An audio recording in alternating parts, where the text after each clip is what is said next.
जय श्री कृष्णा दोस्तों, फिर से हाजिर है आपके साथ कहानी छोटी सीख बड़ी का उद्देश्य लेकर। दोस्तों, किसी ने बड़ी ही खूबसूरत बात कही है कि भक्ति अगर सच्ची है तो भगवान को आना ही पड़ता है।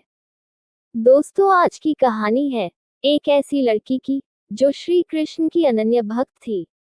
वो छोटी उम्र से ही भगवान श्री कृष्ण को अपना आराध्य मानकर हमेशा उनका भजन करती रहती थी। इसी तरह प्रतिदिन श्री कृष्ण की भक्ति करते करते वह बड़ी हुई। भगवान की कृपा ऐसी रही कि उसका विवाह भी श्री धाम वृंदावन में एक अच्छे परिवार में हो गया। विवाह होने के पश्चात वह अपने ससुराल पहुंची। विवाह की सारी रस्में संपन्न होने के बाद उसका भाई उसे पुनः मायके ले आया। उसे वापस ससुराल लाने के लिए उसका पति अपने ससुराल आया। नए दामाद का खूब स्वागत किया गया। दूसरे दिन वह पति के साथ फिर ससुराल के लिए रवाना हुई। वहां पहुंचते पहुंचते शाम हो गई थी। रास्ते में चलते चलते उसके पति ने कहा कि सुनो, शाम का समय हो गया है, इसलिए मैं यमुना जी में स्नान करके आता हूँ। तुम तब तक इस पेड़ के नीचे बैठ जाओ और सामान का ध्यान रखना, तब तक मैं आ जाऊंगा।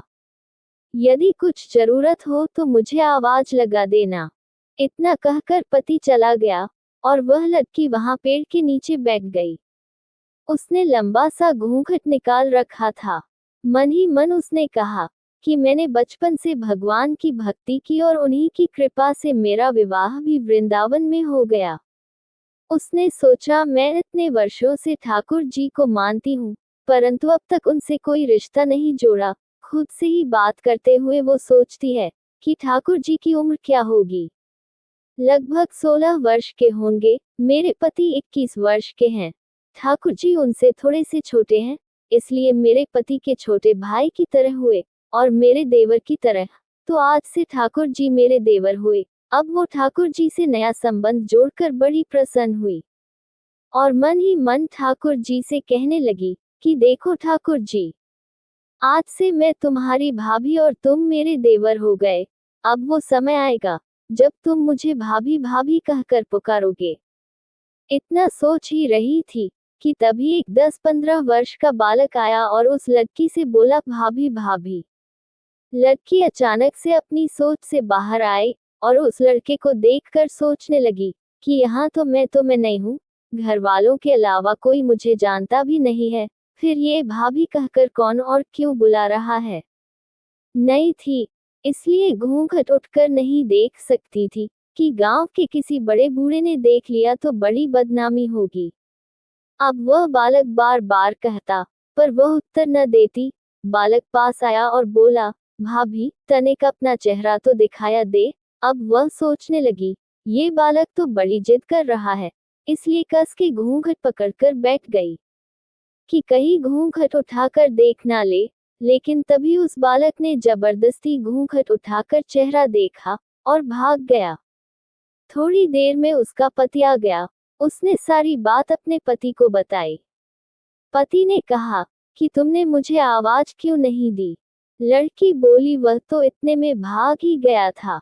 पति बोला, चिंता मत करो, वृंदावन बहुत बड़ा थोड़े ही है, कभी किसी गली में खेलता मिल गया तो हड्डी पसली एक कर दूंगा, फिर कभी ऐसा नहीं कर सकेगा।